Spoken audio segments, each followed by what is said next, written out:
Kitab dan catatan khotbah juga, karena ini sekarang akhir pekan live-nya. Besok ibadah online saya berkhotbah di gms.church, itu live streamingnya. Saya akan menyampaikan firman tentang the power of faith, diambil dari Habakuk chapter 1, Habakuk pasal pertama. Tapi saya kasih sedikit saja summary. Saya akan ajarkan bagaimana iman yang nyata itu dari kehidupan sehari-hari. Bukan dari sekolah, teologi, seminari, bukan hanya itu saja. Memang timbul dari pendengaran, tapi munculnya dari pergumulan. Jadi pergumulan Anda jangan disia-siakan, itu bisa muncul iman yang memindahkan gunung loh. Betul-betul iman yang bisa mendatangkan mujizat. Namun demikian, besok juga saya akan ajarkan tentang bagaimana Tuhan bisa memberi kita iman untuk mengubah yang kita bisa. Tapi ternyata Tuhan memberi kita kasih untuk menerima apapun hasil akhirnya. Nah, lengkapnya besok saja. Jangan lupa untuk mengikuti, karena saya tidak mau Anda ketinggalan. Karena salah satu daripada perlengkapan senjata Allah yang saya mau bagikan hari ini adalah perisai iman yang saya tidak bahas. Sisanya dari persenjataan Tuhan dalam kehidupan kita, hari ini menunya saat teduh. Jangan lupa subscribe, tekan tombol notifikasi supaya Anda selalu mengikuti, selalu diupdate kalau ada acara-acara baru, supaya Anda bertumbuh. Buka bersama dengan saya Efesus pasal yang ke-6 sekarang. Beri judul senjata peperangan rohani. Tahukah Anda, sadarkah bahwa setiap hari di dalam hidup ini ada peperangan rohani yang tidak nampak di mata jasmani. Dan peperangan itu terus-menerus terjadi. Bahkan sekarang ketika saya berbicara bersama dengan Anda di saat teduh ini. Nah, kita harus menang. Kemenangan itu harus secara sengaja, tidak bisa kebetulan. Karena tidak mungkin diizinkan, karena setan menentang setiap anak-anak Tuhan. Kalau kita tidak secara by design, dengan rancangan, dengan keputusan by choice, dengan pilihan, kita mau menang, kita pasti kalah. Karena iblis datang untuk mencuri, membunuh, dan membinasakan. Ada yang menentangmu siang dan malam, yaitu iblis, setan, dan semua antek-antek setiap roh jahat di udara. Memastikan bahwa hidupmu tidak akan sampai ke sorga, memastikan bahwa sorga tidak akan sampai ke kehidupanmu. Kita harus tahu bahwa kita tidak harus kalah. Tuhan sudah menyediakan persediaan dan gudang senjata. Mari kita sama-sama baca terlebih dahulu Efesus 6 ayat 10-18. Saya bacakan semua, lalu baru saya jelaskan satu persatu. Akhirnya hendaklah kamu kuat di dalam Tuhan, di dalam kekuatan kuasanya. Kenakanlah seluruh perlengkapan senjata Allah, supaya kamu dapat bertahan melawan tipu muslihat iblis. Karena perjuangan kita bukanlah melawan darah dan daging, tetapi melawan pemerintah-pemerintah, melawan penguasa-penguasa, melawan penghulu-penghulu dunia yang gelap ini, melawan roh-roh jahat di udara. Sebab itu, ambillah seluruh perlengkapan senjata Allah, supaya kamu dapat mengadakan perlawanan pada hari yang jahat itu, dan tetap berdiri sesudah kamu menyelesaikan segala sesuatu. Jadi, berdirilah tegap, berikat pinggangkan kebenaran, dan berbaju sirahkan keadilan. Kakimu berkasutkan kerelaan untuk memberitakan Injil damai sejahtera. Dalam segala keadaan, pergunakanlah perisai iman, sebab dengan perisai itu, kamu akan dapat memadamkan semua panah api dari si jahat. Dan terimalah ketopong keselamatan dan pedang roh, yaitu firman Allah. Dalam segala doa dan permohonan, berdoalah setiap waktu di dalam roh, dan berjaga-jagalah dalam doamu itu dengan permohonan yang tidak putus-putusnya untuk segala orang kudus. Katakan amin. Ayat 10, perlengkapan rohani bunyinya begini. Inilah senjata peperangan rohani kita. Akhirnya, hendaklah kamu kuat di dalam Tuhan dan di dalam kekuatan kuasanya. Garis bawah itu, kuat di dalam Tuhan, lalu kuat di dalam kekuatan kuasanya. Jangan takut ya, hanya karena disebut ada peperangan rohani atas hidup kita, lalu kita panik sendiri.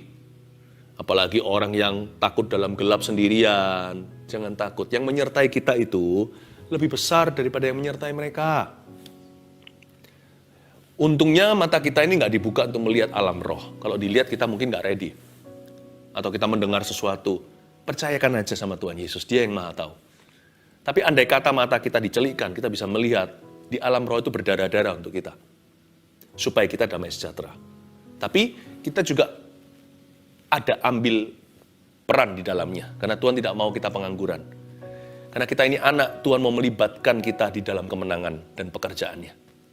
Nah, ini adalah pengajaran yang menunjukkan bagian Anda dan saya di mana. Tapi terlebih dahulu kabar baiknya dimulai dari awal. Kita ini peperangan rohani, memang iya, tapi peperangan rohani kita itu beranjak dari kemenangan. Bukan kita perang dulu baru menang kemudian. Kita ini sudah menang. Mungkin ada bertanya, ngapain perang? Nah itu tadi, kita perang bukan untuk meraih kemenangan, tapi kita perang untuk merayakan kemenangan Kristus. Karena pekerjaan Yesus di kayu salib itu sudah selesai. Anda dan saya tidak perlu bantu. Tapi kita harus hidup hari ini sengaja di dalam Tuhan. Jangan keluar dari hadirat Allah.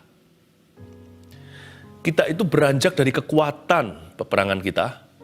Hendaklah kamu kuat di dalam Tuhan. Itu kan kemenangan di Kalvari 2000 tahun yang lalu. Yesus sudah meremukkan kepala si ular. Di dalam kekuatan kuasanya, itulah kuat kuasa Roh Kudus. Sebab peperangan kita bukan melawan darah dan daging. Dan roh di dalam diri kita lebih besar daripada seluruh roh yang ada di dalam dunia. Roh Allah itu lebih berkuasa. Jadi kita tidak was-was, bisa menang atau tidak. Segala pergumulanmu, segala peperangan rohanimu, ketahuilah, Yesus sudah menang untukmu. Sadarilah bahwa Roh Kudus sudah memberikan semua sumber dayanya untuk Anda hidup berkemenangan hari ini. Percayalah itu. Jadilah kuat di dalam Tuhan, di dalam kekuatan kuasanya. You and I, Anda dan saya, sudah menang. Ayat 11. Kenakanlah seluruh perlengkapan senjata Allah, supaya kamu dapat bertahan melawan tipu muslihat iblis. Garis bawahi kata seluruh perlengkapan senjata Allah, seluruh loh ya. Jangan sebagian, jangan setengah-setengah, atau sebagian besar bahkan. Jangan sisakan satu, tidak digunakan. Setiap perlengkapan senjata Allah itu yang nanti akan saya bahas, satu persatu itu istimewa dan berguna di dalam segala aspek hidup kita. Tapi saya tunjukkan dulu, seluruh perlengkapan senjata Allah kalau kita sudah kenakan, ada satu bagian badan kita yang masih terekspos. Tidak di-cover. Satu bagian tubuh kita yang tidak disediakan perlengkapan senjata. Namanya punggung kita. Itulah sebabnya tidak ada perlindungan ilahi bagi orang yang memilih untuk membelakangi Tuhan hari ini. Dan kalau kita mundur dan lari dari peperangan, tidak ada perlindungan. Perang itu berhadapan, muka dengan muka. Maka tegaklah kepalaku hadapi lawanku yang berada di sekelilingku, dan mulutku memuji, bermazmur bagimu, bersorak bagi kemuliaanmu. Kita tidak dipanggil untuk mundur, panik sendiri, kalap lalu lari. Bukan hanya membelakangi Tuhan, tapi kita lari dari kenyataan. Banyak orang itu pandai untuk lari dari masalah, lari dari persoalan, lalu sembarangan pilih saluran. Kita channel our frustration, frustrasi, kita salurkan dengan cara yang tidak benar, jatuh dalam dosa, masuk kecanduan.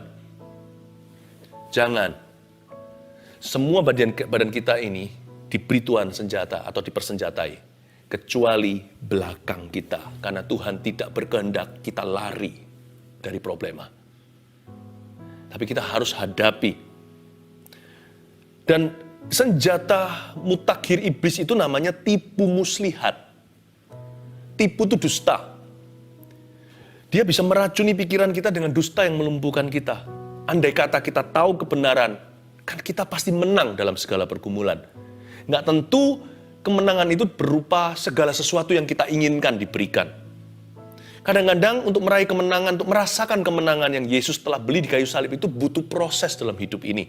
Kemenangan itu sudah tersedia, tapi waktu kita mengalaminya, kita masuk dalam proses yang berkepanjangan. Karena itu perlu panjang sabar, iman itu juga menunggu. Nggak tentu kita dapat semua yang kita mau, tapi pokoknya siapa yang bersama dengan Tuhan pasti menjadi lebih dari pemenang. Mungkin segala sesuatu di sekelilingnya runtuh, bukit beranjak, gunung-gunung pun bergoyang, tapi kasih setia Tuhan tidak akan beranjak dari hidupnya kalau Tuhan memegang kehidupan orang itu. Tipu muslihat iblis, satu tipu yaitu dusta, muslihat di situ. Iblis bisa coba-coba. Dan apakah iblis tidak punya kuasa? Iblis itu malaikat jatuh, dia punya kuasa. Cuman dia nggak lebih berkuasa daripada orang-orang yang pegang firman Tuhan. Dia nggak lebih berkuasa dari orang-orang yang penuh atau kepenuhan dengan Roh Kudus. Ayat 12, karena perjuangan kita bukanlah melawan darah dan daging, tetapi melawan pemerintah-pemerintah, melawan penguasa-penguasa, melawan penghulu-penghulu dunia yang gelap ini, melawan roh-roh jahat di udara. Coba saya breakdown dulu kemah setan seperti apa. Pertama-tama disebut melawan pemerintah-pemerintah. Ini bukan pemerintah-pemerintah di bumi. Ini pemerintah-pemerintah di udara. Ini bukan bicara tentang government kita. Karena kita harus menghormati pemerintah. Kita harus mendoakan supaya damai sejahtera. Supaya ada roh takut akan Allah di negeri. Tapi pemerintah-pemerintah ini menjelaskan pada kita, mengekspos kerajaan setan, bahwa kerajaan iblis itu tertata rapi. Tidak terpecah-pecah. Ada rankingnya. Nggak usah ngeroh masuk di dalam alam roh lalu kasih mereka nama. Oh, aku menghadapi Lucifer hari ini, lalu bangga.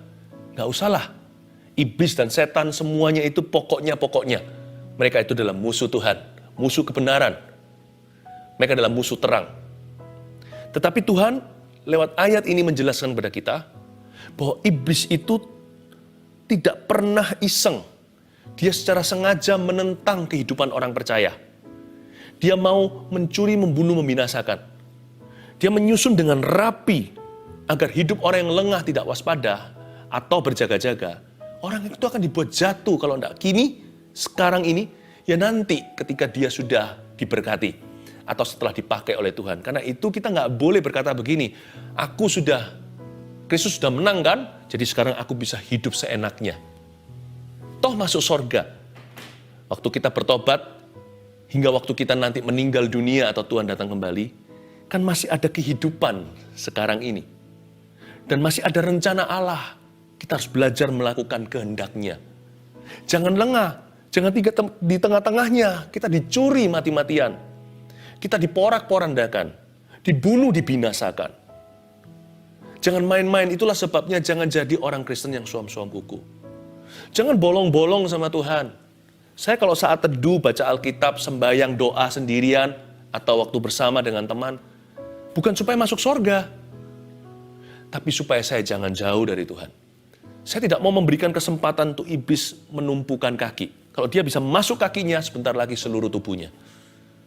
Saya tidak mau hidup saya yang penuh dengan rancangan Allah ini dicuri begitu aja. Meskipun saya masuk ke sorga, nama saya tertulis dalam kitab kehidupan. Saya nggak mau suatu hari di gerbang sorga menangis terakhir kali. Sebelum Yesus hapuskan air mata, saya menyesal kok hidup saya begini. Saya tidak mau upah saya dihanguskan dalam kerajaan kekal. Saya tidak mau sebagai orang yang pas-pasan masuk dalam keselamatan. Tapi seseorang yang pekerjaannya hangus dalam api. Saya tidak mau dibatalkan, tidak mau digagalkan oleh setan. My life is too precious. Hidup saya terlalu berharga. Masa depan saya terlalu pasti. Sekalipun sekarang kelihatannya segala sesuatu tidak pasti. Tapi dalam Kristus selalu pasti. Karena Kristus berkata dengan jelas sekali, kamu punya masa depan penuh pengharapan. Saya tidak mau itu dicuri. Iblis itu susunannya begini. Peperangan kita bukan melawan darah dan daging. Jadi nggak bisa pakai positive thinking. Tuhan beri persenjataan yang nggak cocok kalau kita pakai badminton. Untuk olahraga badminton kita pakai untuk tenis meja. Pingpong ada pingpong sendiri. Sepak bola. Bola pun beda-beda. Volley tidak sama dengan bola basket. Di lapangan yang berbeda salah kaprah. Jangan kira sana kalau kita orangnya disiplin, tentara lagi. Biasa jam 3 pagi, bangun, langsung mandi. Cuma 3 menit, langsung marching. Langsung berbaris. Kalau aku punya disiplin jasmani, disiplin fisik dan mental, aku pasti punya disiplin rohani. Disiplin rohani is a totally different game. Aku ini orangnya sangat bisa mengendalikan diri. Lalu tiba-tiba jatuh dalam dosa. Karena amoralitas, hukumnya beda. Pernah nggak lihat orang yang punya disiplin yang luar biasa, atlet contohnya. Makan aja ditakar. Tetapi nafsu tidak bisa dijaga. Jatuh dari satu wanita kepada wanita berikutnya, atau sebaliknya dari satu tangan pria ke tangan pria berikutnya. You cannot compare karena aset Anda secara kedagingan untuk kerohanian. Latihan jasmani itu terbatas. Terbatas benefitnya. Tapi latihan rohani itu kekal sifatnya. Anda harus dan saya harus mengenakan perlengkapan senjata yang diucapkan, yang dituliskan di dalam Alkitab. Ini yang harus kita perhatikan untuk kita mengalami kemenangan yang kekal, kehidupan rohani terutama yang menjadi fondasi kehidupan kita yang lainnya. Sebab peperangan kita melawan pemerintah-pemerintah di udara. Mereka punya rankingnya. Iblis itu punya strategi untuk menjatuhkanmu. Tapi mereka hanya kalah kalau kita hidup tiap hari dalam pembaharuan akal budi. Jikalau firman Tuhan ini kita bergantung padanya setiap saat. Dan kalau kita ini bersandar dalam tuntunan Roh Kudus setiap waktu, iblis tidak bisa berbuat sesuatu. Orang tidak bisa berdiri tegak dalam hubungannya dengan Allah karena kemampuan dagingnya. Sebab peperangan kita bukan melawan darah maupun daging. Melawan penguasa-penguasa setelah pemerintah-pemerintah. We are facing a very powerful enemy. Saya ngomong begini bukan memuliakan setan. Tapi tidak boleh remehkan. Setan atau iblis itu punya kuasa. Dan dia telah berhasil menjatuhkan manusia sejak Adam dan Hawa. Track record-nya tidak diragukan. Dia tahu kelemahan manusia itu di mana. Tapi dia nggak bisa apa-apa dengan orang yang hidupnya di dalam hadirat Allah. Melawan penghulu-penghulu dunia yang gelap. Kata penghulu-penghulu dunia yang gelap ini dalam bahasa Inggrisnya prince. Pangeran-pangeran dunia. Berarti iblis atau setan ini punya hamba-hamba di bumi. Jangan loh ya kalau kita ketemu orang, "Ih kamu setan," atau kita tengking teman. Jangan pakai cara begitu. Kasih sesamamu. Doakan mereka bahkan yang mengutukimu. Tapi ketahuilah, jangan buta, jangan naif, jangan polos, nggak tahu apa-apa. Padahal sudah diperingatkan di dalam Alkitab. Setan bisa pakai manusia. Dia punya hamba-hamba yang sengaja, yaitu langganannya, yang mengabdikan diri kepada iblis. Tapi juga punya hamba-hamba yang tidak disengaja. Orang-orang yang dipakai kedagingannya. Jadi jangan lengah. Ketika Anda dan saya tidak waspada, kita pun bisa dipakai untuk menjatuhkan teman kita. Coba pikirkan siapa dulu yang ajak Anda merokok pertama kali. Hamba setan. Mungkin orang itu bukan pemuja setan. Tapi karena kedagingannya bisa ditunggangi, orang itu menjatuhkan sesamanya. Kadang-kadang kita sendiri nggak disadari, kita ucapkan sesuatu. Dan itu menjadi batu sandungan bagi sesama. Be careful, kita menghadapi penghulu. Dia nggak turun tangan sendiri, dia punya utusan-utusan. Baik yang deliberately atau yang accidentally. Ya, baik itu pembunuhan berencana atau pembunuhan tidak direncanakan. Jangan mau jadi hamba setan. Tapi juga hati-hati juga waspada dengan orang-orang yang bisa dipakai oleh roh jahat. Jangan benci orang-orang itu, doakan, tapi jangan terpancing emosinya. Jangan ikut-ikutan sama hasutannya. Ingat, kita tinggal di dalam suatu planet dunia ini yang hawanya nggak enak. Ada penghulu di mana-mana. Lalu melawan roh-roh jahat di udara. Berarti numerous. Kata roh-roh jahat di udara itu sebanyak udara di sekeliling kita, sebanyak itu roh-roh jahat di udara. Numerous, berarti kita menghadapi musuh yang banyak sekali. Saya nggak tahu jumlah malaikat itu berapa, Alkitab nggak pernah menuliskannya. Nggak pernah secara persis mencatatnya. Mungkinkah ada jumlah malaikat itu sebanyak populasi dunia? Atau melebihi? Berjubel-jubel di udara karena space atau ruang hampa. Itu beda fisik, karena fisik ada ukurannya. Saya tinggi 1,8 berapa, saya beratnya, lebarnya. Satu ruangan kira-kira dihitung berapa meter, berapa kali berapa persegi. Kita bisa tahu kira-kira berapa orang berdiri kalau duduk berapa meja. Setan nggak bisa digituin. Tapi dia ada banyak. Makanya Yesus menghadapi legion, bukan? 6.000 roh jahat di dalam satu tubuh manusia itu. Rantai pun nggak bisa menahan dia. Saya nggak ngomong gini supaya kita ketakutan. Segitu banyaknya dicampur jadi satu. Jadi satu digabung pun nggak bisa menang dengan satu Roh Kudus di dalam dirimu. Dia terlebih besar. Roh di dalam dirimu lebih gede daripada roh yang ada di dalam dunia. Digabung jadi satu di jus sekaligus. Saya ngomong gini untuk mengembangkan imanmu, bukan untuk membuatmu ciut. Tapi juga jangan jadi orang yang asal-asalan, cuman mencibir sesuatu yang dia tidak kenal. Lalu hina-hina setan nggak perlu dihina, setan perlu dilawan. Di dalam kehidupan kita, nggak usah pergi ke kuburan. Karena setan bekerjanya bukan yang gentayangan, yang gitu-gitu itu kopral, yang sifatnya dangkal. Yang lebih hati-hati itu yang diabolos itu, yang mempengaruhi pikiran. Seperti mempengaruhi Petrus, Yesus, kau jangan naik ke salib. Ya Tuhan, ya Guru. Yesus katakan pada Petrus, enyah kamu iblis. Kamu memikirkan pikiran iblis, bukan kamu memikirkan pikiran manusia. Be careful dengan yang gituan. Bukan yang gentayangan, tidak usah takut yang gituan. Nah sekarang kita lihat perlengkapan senjata ayat 13. Sebab itu ambillah seluruh perlengkapan senjata Allah, supaya kamu dapat mengadakan perlawanan pada hari yang jahat itu, dan tetap berdiri sesudah kamu menyelesaikan segala sesuatu. Ini indah. Ambillah seluruh perlengkapan senjata Allah, provided but not automatic. Perlengkapan senjata Allah, pergudangan senjata ini sudah provided in Christ. In Christ alone, dalam Kristus kita sudah disediakan semua bahan yang kita perlukan untuk hidup berkemenangan. Katakan amin. Nah itu sudah provided, sudah disediakan. Tapi ada perintah, ambillah.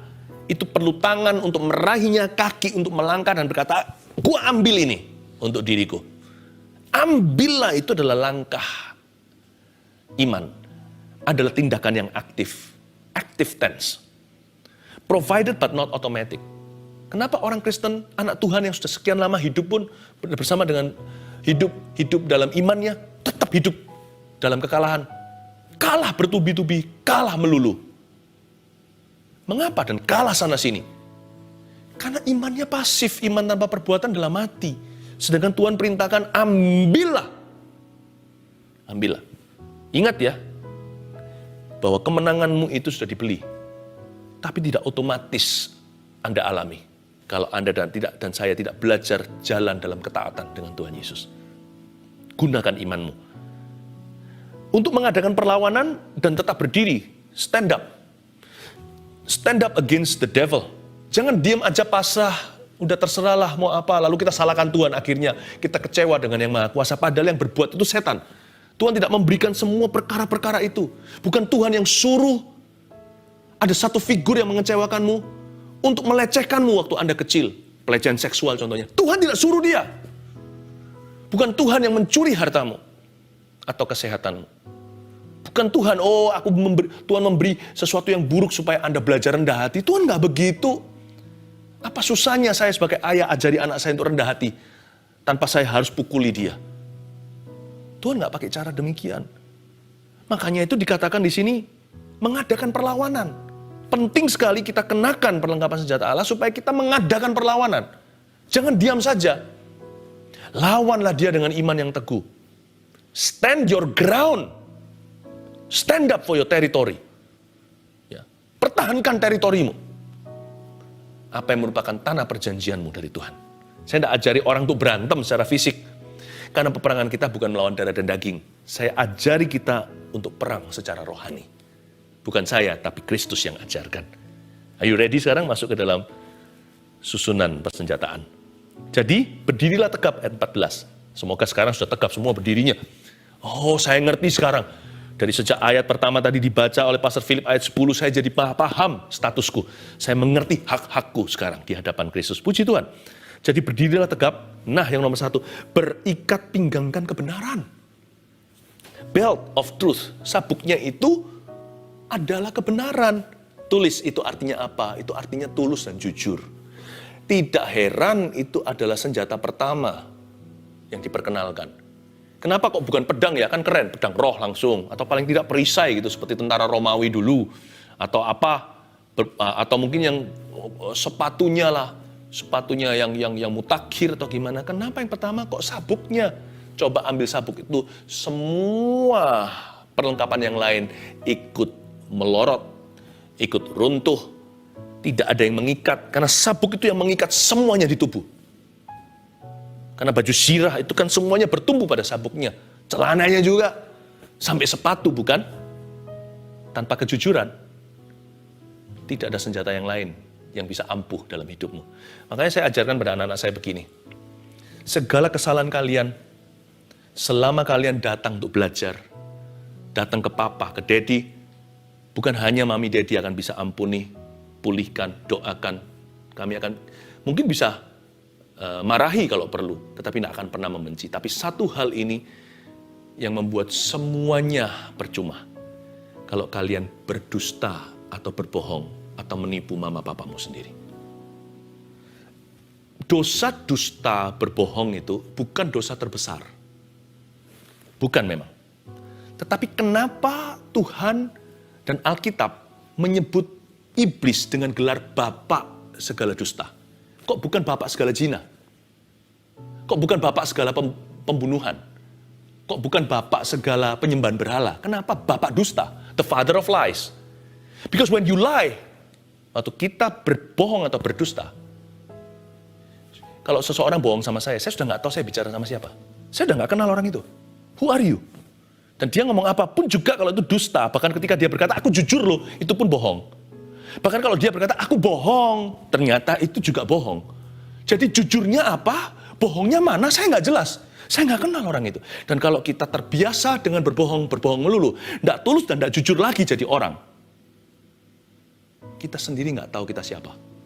Dan kita sendiri bingung kapan kita berdusta, kapan kita berbicara sejujurnya. Bukan dosa terbesar, tapi dosa yang paling membingungkan. Kalau tidak ada ketulusan kejujuran, tidak ada senjata yang lain. Segala sesuatu jadi chaos. Semuanya jadi kacau. Penting sekali, selalu jaga hati. Ternyata perlengkapan senjata pertama adalah memberitahu pada diri sendiri, saya jadi orang harus tulus, saya jadi orang harus tulus, saya harus jujur. Mending saya jujur merugi, mending saya tulus dan dibenci. Bukan berarti bodoh ya, tetap kita harus cerdik seperti ular, meskipun tulus seperti merpati. Tetapi harus tulus dulu seperti merpati, baru cerdik seperti ular. Jangan ubah susunannya. Saya beritahu pada diri sendiri, hari saya tidak jujur atau tidak bisa tulus lagi jadi orang, saya sudah mati kok. Saya sudah mati. Saya bukan manusia, saya ini zombie. Beritahu pada diri sendiri, tulus dan jujur itu senjata. Dalam hidup ini, di masyarakat, apalagi dalam membangun hubungan dengan Tuhan. Tulus dan jujur itu segalanya. Berbaju sirahkan keadilan kedua, breastplate of righteousness. Saya tambahkan, ini yang disebut holiness and right attitudes. Jaga kekudusan saudaraku di akhir zaman. Ini seperti pepatah zaman dulu loh. Kalau aku benar, aku tidak takut sama siapa-siapa. Itu benar. Jaga hati dengan segala waspada. Ternyata itu senjata. Kalau kita tahu bahwa kita menjaga kekudusan, sekalipun kita juga bisa berdosa, kita bisa berbuat salah. Tapi pokoknya, kalau kita beres hari ini, kalau saya hari ini beres sama Tuhan hidup saya, takut tidak bisa lagi merasuk dalam hati. Saya kasih contoh, suatu hari saya naik pesawat, goncang banget. Goncang benar.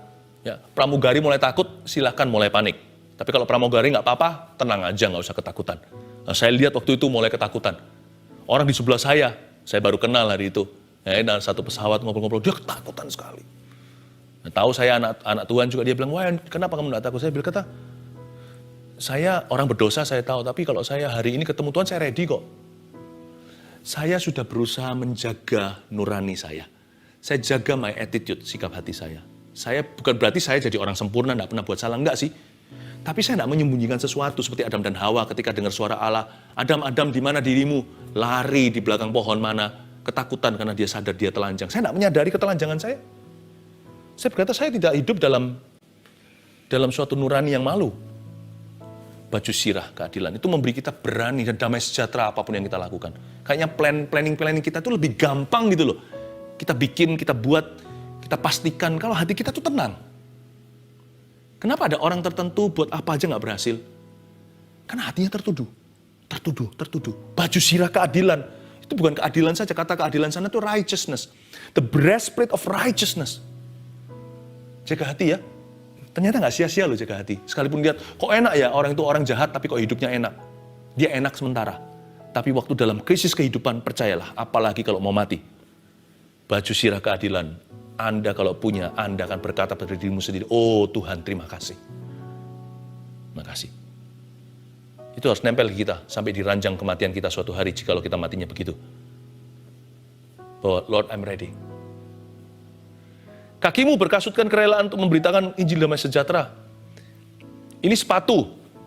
Kalau di dalam zaman peperangan zaman itu, zamannya Paulus ini kan Romawi. Itu berarti untuk menghindari benda tajam di sana, atau kalau kena mungkin sabetan daripada lembing musuh. Kaki itu berkasutkan kerelaan. Tapi aneh, ini kaki ini adalah kasut kerelaan untuk memberitakan Injil. Ternyata gini loh, ministry, pelayanan, dan misi itu senjata rohani. Saya nggak bisa bayangkan kalau hidup saya udah nggak punya sesuatu lagi yang saya perjuangkan. Kalau hidupku hanya untuk aku lagi, supaya aku dapat semua yang aku mau, beli semua barang yang aku inginkan, supaya semakin kaya katakanlah, atau supaya bisa jalan-jalan kemana-mana. Sebentar aja memang excited, menarik, tapi lama-lama bosan. Hidup kita mulai berputar-putar di padang gurun, hambar tanpa tujuan. Karena itu sebenarnya bukan ministry atau pelayanan di dalam gereja contohnya, atau bersama di dalam gereja karena kita adalah gereja Tuhan tubuh Kristus. Ministry itu bukan pelayanan yang membutuhkan Anda. Percaya nggak? Anda dan saya butuh pelayanan. Tanpa itu, ini pengangguran. Hati kita pengangguran, sekalipun kita nggak nganggur kerja. Roh kita penasaran, kering kerontang, nggak tahu memperjuangkan apa dalam hidup ini. Makanya kasut kerelaan itu mendatangkan sejahtera di hati orang itu sendiri yang berkasutkan kerelaan memberitakan Injil. Waktu kita beritakan Injil, yang damai itu kita dulu. Semakin saya beritakan Injil, semakin saya mantap dengan Injil. Semakin saya beritakan Injil, semakin saya yakin. Loh, saya sudah yakin, tapi semakin saya beritakan firman seperti ini. Saya sendiri semakin erat dengan firman. Mau nggak mau kan pedang bermata dua. Sebelum saya muntahkan, kan saya telan. Pastikan jangan putus hubungan dengan pelayanan di masa-masa seperti ini. Misi juga harus tetap ada.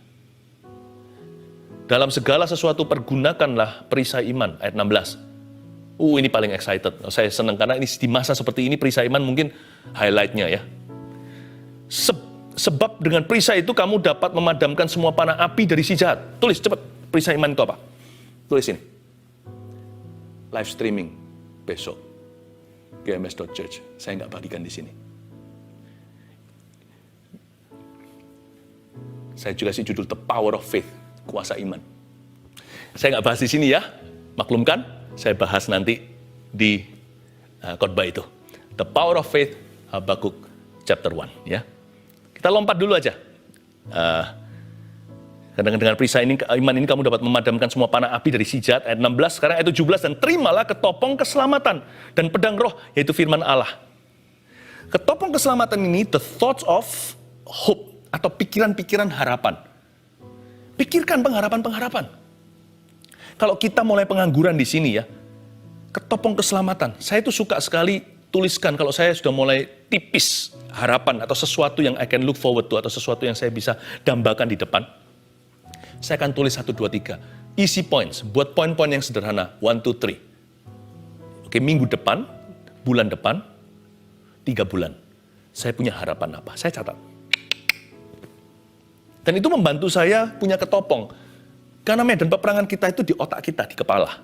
Jadi dipentungin iblis terus di sini, lama-lama kita bisa berdosa. Padahal hati rohani kita fine-fine saja. Tapi kalau pikiran kita sudah mulai putus asa, paling bahaya orang putus asa. Bisa bunuh diri. Tapi minimal orang muda, kalau lagi hampa kepalanya, nggak tahu ngapain lagi, biasanya jatuh dalam dosa, kembali ke kebiasaan buruk, ya kan? Lalu terlibat kecanduan. Ini loh yang harus dijaga, ketopong keselamatan. Biasa kan punya poin, setelah baca Alkitab, oke Tuhan, saya nggak tahu nanti ke depan ini apa harapan.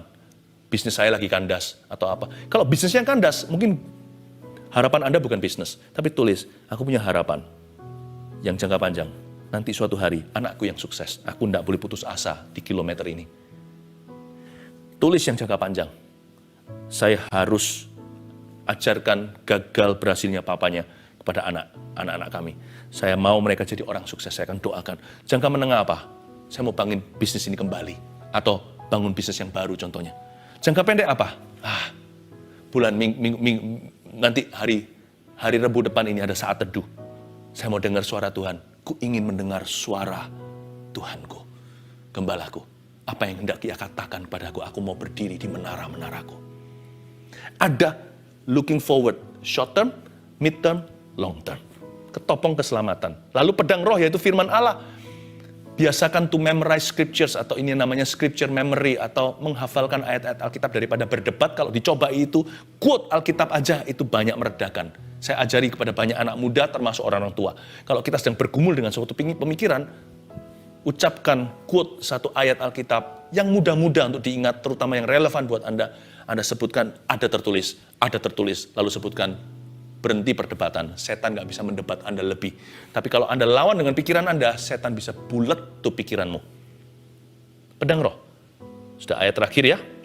Dalam segala doa dan permohonan, berdoalah setiap waktu dalam roh, dan berjaga-jagalah dalam doamu itu dengan permohonan yang tak putus-putusnya untuk segala orang kudus. Dalam segala doa, emangnya doa ada berapa macam? Maksudnya itu, bangun kehidupan doa demikian rupa di akhir zaman ini, apalagi di masa-masa susah. Pastikan Anda punya kehidupan doa itu multifungsi. Dalam segala doa itu, di dalam beberapa tipe doa. Maksudnya apa? Public prayer. Kayak begini ini termasuk public. Private prayer, saat teduh secara pribadi. Ya, gereja termasuk public. Di kamar sendiri itu private. Tidak ada orang lain di sini, di situ. Selain itu juga ada dalam segala doa itu ada juga doa yang sifatnya well planning, yang sudah terencana. Ada orang pagi hari, ada yang belum tidur pulang kerja malam hari, ada yang plan. Tapi ada yang sudden atau yang tiba-tiba. Kalau Anda digerakkan untuk berdoa tiba-tiba, berdoalah. Kadang-kadang saya dibangunkan pukul 3 pagi bahkan untuk mendoakan seseorang atau mendoakan bangsa-bangsa atau mendoakan Anda. Atau kadang-kadang saya di tengah-tengah kerja, saya ambil break sebentar 10 menit. Saya minta di kantor saya tulis jangan diganggu, saya berdoa sebentar. Atau saya beritahu sama sekretaris saya, please, no guest please, tidak ada yang ketemu sama saya dulu, saya berdoa sebentar. Bisa begitu. Kadang-kadang sudden prayer is important. Kalau Tuhan berikan gerakan, ikuti saja, itu pasti mengarah ke sesuatu yang berguna. Atau bisa jadi calm prayer, doa yang sifatnya khidmat, yang sifatnya solemn, yang sifatnya diam. Tapi juga ada doa yang loud. Kenapa ya Pastor Philip, waktu tadi doa di saat teduh, kapan hari lalu, saya menangis sejadi-jadinya. Siapa bilang doa itu harus selalu tenang, diam? Ada saatnya diam, ada saatnya kita itu berseru. Ada doa yang sifatnya calm, ada yang sifatnya loud atau keras. Apalagi kalau nengging setan. Kalau saya nengging setan kan gak berkata, permisi ya, silakan keluar. Saya berkata, dalam nama Yesus, tinggalkan orang itu. Itu yang disebut dalam segala doa. Perkaya kehidupan doamu. Dan dalam permohonan berdoalah setiap waktu dalam roh. Berdoa dalam roh. Berdoa dalam roh. Katakan berdoa dalam roh. Dahulu waktu saya belum bisa berbahasa lidah, belum dapat kepenuhan Roh Kudus, atau menerima berkat Pentakosta, saya menyesal sekali. Setiap kali saya pikirkan, aduh bodoh sekali. Saya suka meniru-nirukan orang berbahasa roh. Just because you don't understand it doesn't mean anything. Tidak berarti itu tidak punya arti. Ya kan? Kenapa berdoa di dalam roh itu penting sekali? Karena kita itu di atas antara bumi dan sorga. Langit kita itu kontaminasi dengan roh-roh jahat di udara. Saya ngomong sesuatu itu bisa dipakai melawan saya, karena itu jangan banyak bicara. Pengacara kita itu namanya Roh Kudus. Dia kasih kita bahasa kode, bahasa sandi. Titit, zaman dulu telegraf. Itu ada artinya, bukan hanya titit-titit saja. Semua itu ada artinya. Just because you don't understand it.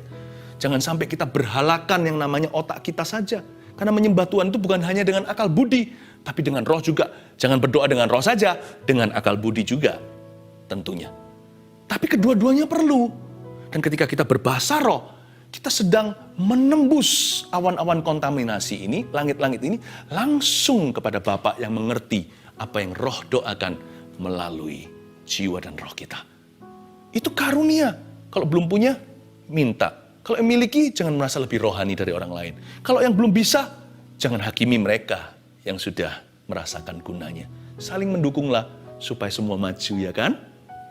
Berdoalah di dalam roh. Dan berjaga-jaga dalam doamu itu dengan permohonan yang tak putus-putusnya untuk segala orang kudus. Jangan berdoa bagi dirimu melulu. Berdoa bagi diri Anda saja. Kalau Anda berdoa, berdoalah bagi orang lain juga. Please don't forget to pray for us juga ya. Kami ini cuma manusia. Mencoba melayani Anda sebaik-baiknya. Doakan bagi kami. Ya, jarang-jarang saya ngomong gini bukan untuk mengasihani diri sendiri, tapi tidak ada orang itu yang Superman. Kita semua hanyalah hamba, bukan? Belajar untuk saling mendoakan, pray for each other, pray for others, and pray for each other. Belajar untuk mendoakan orang lain dan untuk saling mendoakan, supaya tangan Tuhan bekerja dan rancangannya dipercepat. Amin. Saya mau selesai di sini saja. Catat baik-baik, renungkan. Dan sekarang saya ajak kita semuanya sekali lagi menghampiri tahta Tuhan melalui lagu ini. Haleluya.